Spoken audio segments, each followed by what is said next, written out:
Hello students, today we are going to discuss the basic differentiation and integration. So first of all, इसके जो basic formulas है वो पहले जानना जरूरी है। इस लेक्चर के अंदर हम बेसिकली जो डिफरेंशिएशन और इंटीग्रेशन का जो प्रॉब्लम आता है सबको, फॉर्मूला से लेके रूल्स तक, और वो जो डिफरेंशिएशन और इंटीग्रेशन करते हो उसके रिगार्डिंग जो भी प्रॉब्लम्स है वो सारे यहाँ पे हम डिस्कस करेंगे। ज्यादा कुछ डिटेल में नहीं जाएंगे, जो इनफ है आपके डिग्री के बेसिक मैथमेटिक्स के लिए उतना ही हम डिस्कशन करेंगे। So first of all, formula कितने हैं, कौन कौन से है, मैं एक डिफरेंशिएशन का बताऊंगा, सामने इंटीग्रेशन का बताऊंगा। इसका रीजन ये है कि differentiation and integration both are inverse, एक दूसरे के इनवर्स है। दैट मीन्स कि अगर डिफरेंशिएशन का क्वेश्चन है वो इंटीग्रेशन का आंसर बनेगा, डिफरेंशिएशन का आंसर है वो इंटीग्रेशन का क्वेश्चन बन जाएगा। तो इस तरीके से काम करता है। मैं आपको उसी तरीके से फॉर्मूला समझाता हूं। फर्स्ट फॉर्मूला बेसिक सिंपल, ये बात पहले समझ लो कि डिफरेंशिएशन का नोटेशन होता है d by d x. That means x के रिस्पेक्ट में अगर डिफरेंशिएशन कर रहा हूं तो d बाय dx आएगा, y के रिस्पेक्ट में कर रहा हूं तो d बाय dy आएगा। इन शॉर्ट ये नोटेशन आपका डिफरेंशिएशन का है। तो अभी हम सारे फॉर्मूलास x के रिस्पेक्ट में ही कंसीडर करेंगे। So d by dx, first constant, constant मतलब कोई भी, लाइक 2, 3, 4, 3 बाय 5, k है, a b c है, कोई भी कांस्टेंट है, बट कांस्टेंट आए तो कांस्टेंट का डिफरेंशिएशन हर बार डेफिनेटली 0 होगा। Second, x raise to n, which is the very important formula, सबसे ज्यादा यूज होता है। x रेज टू n का मतलब ये है कि नीचे आपका वेरिएबल होगा और ऊपर पावर के अंदर आपका कांस्टेंट होगा, कोई भी 1, 2, 3, 4, 5 कोई भी हो सकता है, फ्रैक्शन फॉर्म में भी हो सकता है। तो अगर इस टाइप का फॉर्म है तो उसमें सिंपल ऐसे याद रखना है, आपकी जो पावर है वो पावर आगे ले लो एंड एक पावर ऊपर से कम करो, बाकी का mathematics. That means again repeat कर रहा हूं, पावर आगे आई तो n आगे आ गया, x एज इट इज, और पावर में जो था टर्म उसमें एक माइनस कर दिया। फॉर एग्जांपल, अगर मेरे पास x स्क्वायर है, सॉरी x क्यूब है, तो क्या होगा, 3 आगे आएगा और यहां से एक पावर कम हो जाएगी, 3 - 1 यानी 2। That is the answer. Okay, third formula d by dx x is equal to, इसका आंसर क्या होगा, x का x के रिस्पेक्ट में। अगर बेसिकली या लॉजिकली बात करो तो ऊपर भी dx बन रहा है, नीचे भी dx बन रहा है, तो डेफिनेटली कैंसिल आउट होकर क्या बन जाएगा, y। एंड अकॉर्डिंग टू अगर ये फॉर्मूला के हिसाब से कंसीडर करो तो भी सेम आंसर होगा। x रेज टू कुछ भी नहीं है, मतलब 1 होगा, तो आप डिफरेंशिएशन में पावर आगे लाओगे और एक पावर कम करोगे, 1 में से एक कम करो तो क्या बन जाएगा, 0। 1 as it is, x raise to 0 पे भी 1 लिखोगे, तो इस तरीके से भी आपको सेम आंसर ही मिलेगा। सो इतना याद रखना, किसी भी वेरिएबल का उसी वेरिएबल के रिस्पेक्ट में डिफरेंशिएशन ऑलवेज 1 हो। Fourth, e raise to x fixed है, नीचे e, ऊपर जो वेरिएबल के रिस्पेक्ट में डिफरेंशिएशन कर रहे हो वो, यानी कि x। e और x ऐसे है, उसका differentiation same to same step आएगा, कोई वेरिएशन नहीं। Fifth, a raise to x, इन दोनों में वेरिएशन इतना है कि इसमें फिक्स्ड वैल्यू है e, उसकी वैल्यू 2.373 समथिंग होती है, और a मतलब कांस्टेंट है जिसकी जगह पे कोई भी वैल्यू हो सकती है, 2, 3, 4, 5, 3 by 5, 2 by 5, फ्रैक्शन फॉर्म कोई भी हो सकता है। तो ये अदर कांस्टेंट है, ये फिक्स्ड कांस्टेंट है, तो इसमें भी सेम यही आंसर आएगा, बट इनटू log a आएगा, ये एक्स्ट्रा स्टेप आएगा। 6 नंबर, log x, अगर log x है तो उसका डिफरेंशिएशन होगा 1/x, यानी log के साथ में जो वैल्यू होगी वो 1 के फॉर्म में हो जाएगी। 7, अब यहां से आपके स्टार्ट हो गए ट्रिग्नोमेट्रिक फॉर्मूलास।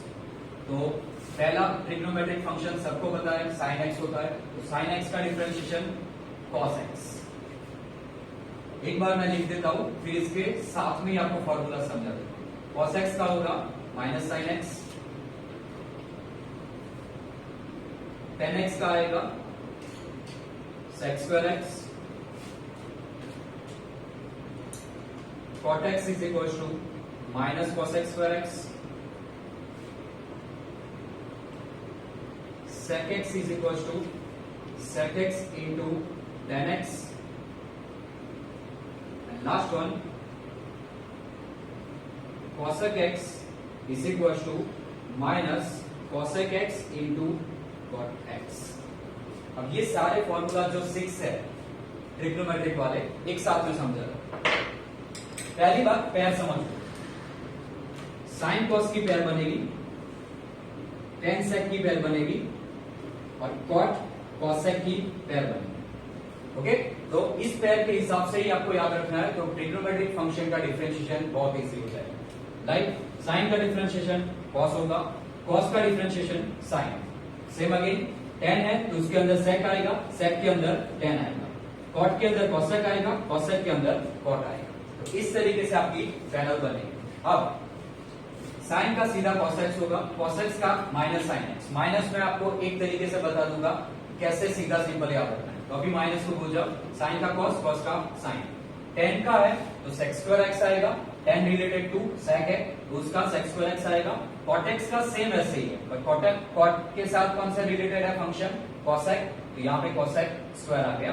तो ये दोनों सिमिलर है, बस पैर याद रखना कि टेन के साथ सेक और कॉट के साथ कॉसेक है। यही पैर कंटिन्यू करेगी, इसमें सेक है तो डेफिनेटली टेन के साथ रिलेटेड करेगा, तो इसके जैसे ही बनेगा। बट दोनों जो रिलेटेड फंक्शन है दोनों को कंसीडर करना है, यानी कि सिंगल सिंगल पावर होगी sec x into tan x. Similarly cosec x है उसके रिलेटेड कॉट फंक्शन होता है, तो कॉसेक एंड कॉट दोनों कंसीडर करने हैं। यानी टेन कॉट के अंदर इसका स्क्वायर का फॉर्म आता है और इसके अंदर दोनों को आपको इंटू के साथ कंसीडर। अब माइनस का प्रॉब्लम, माइनस को याद रखने के लिए बस इतना याद रखो कि क्वेश्चन के अंदर आपके पास डिफरेंशिएशन में सी है तो आपका आंसर होगा माइनस। जैसे अभी मैंने बताया cos x का माइनस आंसर आया, cot x का माइनस आंसर आया, cosec x का minus answer. But remember one thing कि क्वेश्चन के अंदर यानी जिसका डिफरेंशिएशन कर रहे हो वो अगर सी फॉर्म है तो आंसर में मत चेक करना, आंसर में यहाँ पे एस है। ओके, सो ये ऑलवेज याद रखना आपको। इस तरीके से माइनस का प्रॉब्लम सॉर्ट आउट हो जाएगा। ट्रिग्नोमेट्रिक का ये पैनल वाइज याद रखो और ये बेसिक फॉर्मूला आपको मैंने इस तरीके से बताया। ओके, तो ये डिफरेंशिएशन के बेसिक 12 फॉर्मूला है। यही 12 फॉर्मूला बार बार रिपीट होते रहेंगे। हाँ, इसमें x की जगह पे कोई वैल्यू हो सकती है, n की जगह पे ये वैल्यूज अंदर इंटरचेंज होगी, बट फंक्शन आपका और उसका फॉर्मेशन सेम रहेगा। सो इसी को आपको यूज करना है। अब ऐसे ही इंटीग्रेशन के फॉर्मूला है, पेयर वाइज आपको इसी पैनल में समझाऊंगा क्योंकि वो उसके इनवर्स है। इनवर्स है मतलब डेफिनेटली ये इसका आंसर है तो इंटीग्रेशन का क्वेश्चन बनेगा, ये क्वेश्चन है तो इंटीग्रेशन का आंसर बन जाएगा, तो रिवर्स हो जाएगा। चलो तो इंटीग्रेशन स्टार्ट करते हैं। फर्स्ट फॉर्मूला जैसे इसका कांस्टेंट था वैसे इंटीग्रेशन था, तो इंटीग्रेशन कांस्टेंट इनटू dx। ये भी सिमिलरली x के रिस्पेक्ट में ही मैं कर रहा हूं, तो कांस्टेंट इनटू dx इसका आंसर 0 होता है। यहां पे थोड़ा उल्टा है, जो भी कांस्टेंट है वो कांस्टेंट एज इट इज लिख दो एंड इनटू dx का इंटीग्रेशन, खाली dx का इंटीग्रेशन हो जाएगा x। ये कब होता है, जब कांस्टेंट दिया हो तब। फॉर एग्जांपल अगर मेरे पास 2 इंटू dx है तो इसका आंसर होगा 2 एज इट इज और इंटू x, यानी कांस्टेंट को x चिपका दो, वो आपका आंसर बन जाएगा। एंड डेफिनेटली इंटीग्रेशन कर रहे हो तो हर बार आपका प्लस c आएगा, बट अगर आप सिंप्लीफिकेशन में कर रहे हो तो इसका ये पार्ट नहीं होगा, प्लस c नहीं होगा। बट हाँ, अगर पूरे स्टेप का इंटीग्रेशन कर रहे हो, दोनों साइड अप्लाई कर रहे हो, तो वहां पे आपको प्लस सी की जरूरत पड़ेगी। वो जब सब में आएगा तब हम कंसीडर करेंगे। अभी पूछ जाते हैं कि प्लस सी है या नहीं, बस अभी इंटीग्रेशन का आंसर याद रखो। Second part x raise to n, तो x रेज़ टू n का इंटीग्रेशन क्या होगा यहाँ पे, इसका इनवर्स। इनवर्स मतलब ऐसा होगा, ये डायरेक्टली नहीं होगा कि आंसर बनेगा। यहाँ पे क्या हो रहा है कि एक पावर कम हो रही है, तो इसका उल्टा प्रोसीजर क्या होता है, एक पावर बढ़ा देना। तो डेफिनेटली यहाँ पे उस तरीके से काम होगा। फॉर्मूले याद रखना कैसे, जैसे यहाँ पे पहले पावर आगे ली थी और एक पावर कम की थी, यहाँ पे पहले पावर इंक्रीज कर दो, यानी कि +1 कर दिया और वही पावर आपको लिखनी है नीचे। एक सिंपल फॉर्म याद रखना, डिफरेंशिएशन के अंदर जो भी प्रोसीजर करते हो, कुछ भी एक्स्ट्रा स्टेप आते हैं, वो सारे एक्स्ट्रा स्टेप आपके ऊपर ही आते हैं। जैसे ये ऊपर था, लॉग ये ऊपर आता था, सेम आपके ऊपर स्टेप आते हैं, वही स्टेप इंटीग्रेशन में वो नीचे हो जाते हैं। तो इंटीग्रेशन में वो सारे अपॉन में टर्म आते हैं। जैसे यहाँ पे पावर आगे आई थी, ये पावर नीचे चलेगी। बट ऑलवेज याद रखना, पहले पावर बढ़ा देनी है, फिर वो नीचे लिखनी। थर्ड स्टेप, x के रिस्पेक्ट में x का डिफरेंशिएशन 1 हो रहा था, यहाँ पे x वाला नहीं आएगा, अब ये उल्टा होगा कि अगर इनके पास मेरे पास 1 है, तो ये चीज मैंने आपको यहाँ पे समझाई थी, बट ओनली 1 है, कांस्टेंट भी नहीं है, ओनली 1 है, इसका आंसर क्या बन जाएगा, x। यही रूल से अप्लाई होता है, कोई चेंज नहीं है। बट 1 हम कांस्टेंट के अंदर कभी भी मतलब आंसर के अंदर कंसीडर नहीं करते, बाकी इसका आंसर भी सेम वही होता है, 1 इंटू एक्स। ये बार बार यूज होगा, इसीलिए मैंने आपको फॉर्मूला में कंसीडर किया है, बाकी same formula. Fourth number, e raise to x का differentiation e raise to x था, e रेज़ टू x का इंटीग्रेशन भी e रेज़ टू x ही होगा, e raise to x। Fifth number, a raise to x, a raise to x का differentiation a raise to x into log a। ये step तो same था, यहां पे भी सेम ही आएगा, a रेज़ टू x का a raise to x, but log a जो इनटू में था वो हम यहां पे लिखेंगे अपॉन, बस इतना वेरिएशन। जैसा अभी मैंने बताया कि इंटीग्रेशन में वो एक्स्ट्रा टर्म जो आते हैं वो हम अपॉन में लिखेंगे। Okay, sixth number, log x। अब यहां से उल्टा चालू करो, उल्टा मतलब जो आंसर है वो इसका क्वेश्चन होगा, क्वेश्चन है वो इसका आंसर, यानी कि log x का आंसर 1 अपॉन x है, तो 1 अपॉन x का इंटीग्रेशन क्या होगा, log x, यानी कि 1 upon x dx answer is log x। Same इसमें रिपीट करो। Seventh number,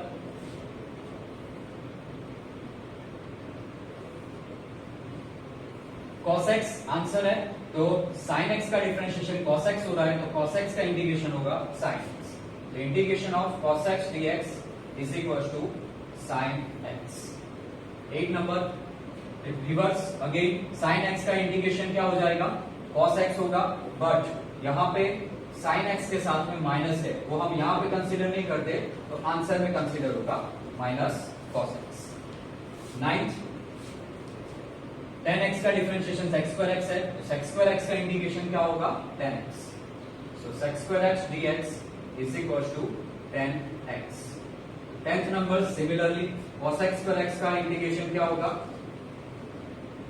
minus cot x, ये माइनस था इसकी वजह से हुआ।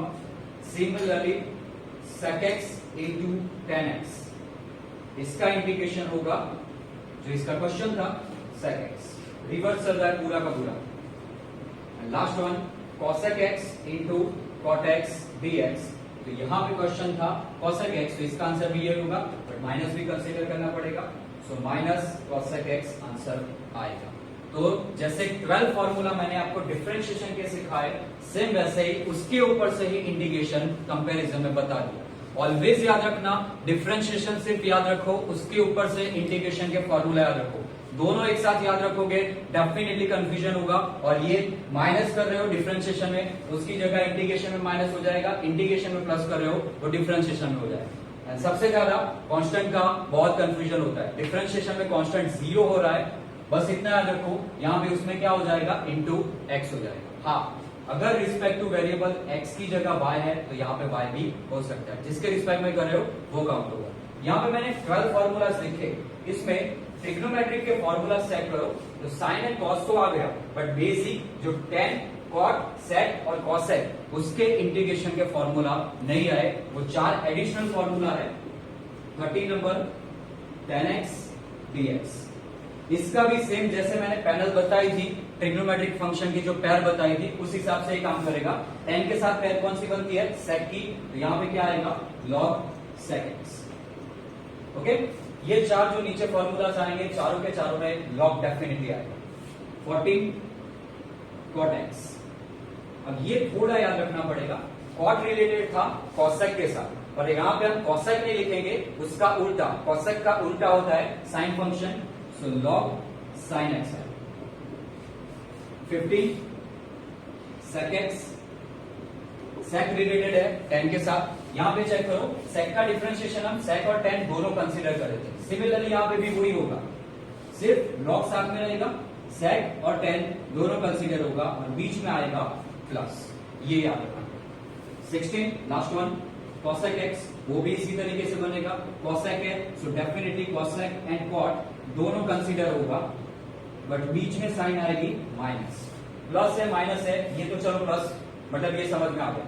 इसको याद रखो, तब इतना याद रखना दोनों जगह सी हो रहा है, तो सी आ रहा है तो डेफिनेटली माइनस आएगा। अब यहाँ पे जो माइनस का प्रॉब्लम था 1 2 3, ये कैसे याद रखना है? तो जैसे डिफरेंशिएशन में याद रखा था कि क्वेश्चन में सी आता है तो आपका आंसर क्या बन रहा है? माइनस। यहाँ पे डेफिनेटली डिफरेंशिएशन का ये क्या है? इनवर्स पार्ट, उल्टा पार्ट है। तो यहाँ पे क्वेश्चन में सी था तो यहाँ पे आंसर में सी होगा, तब आपका आंसर क्या हो जाएगा? माइनस। तो वो माइनस का प्रॉब्लम आपका सॉल्व हो जाएगा। सिमिलरली यहाँ पे सी कहां पे आ रहा था इसमें, तो यहाँ पे माइनस आ गया। तो इस तरीके से याद रख सकते हो, बट दोनों याद मत रखना कि यहाँ पे आंसर में सी, यहाँ पे क्वेश्चन में सी, वो कंफ्यूजन हो जाएगा। कहां पे सी था क्वेश्चन में, आंसर में, वो भूल जाओगे। सो बेसिकली इतना याद रखो कि डिफरेंशिएशन में क्वेश्चन सी में है, मतलब क्वेश्चन में सी है तो आंसर माइनस हो रहा है, तो इंटीग्रेशन में वो कहां पे होना चाहिए? रिवर्स, यानी कि आंसर में होना चाहिए। बस इतना सिंपल याद रखो, इससे ज्यादा याद रखने की जरूरत नहीं है। अभी हम नेक्स्ट में अब डिस्कस करते हैं इसके रूल्स के बारे में।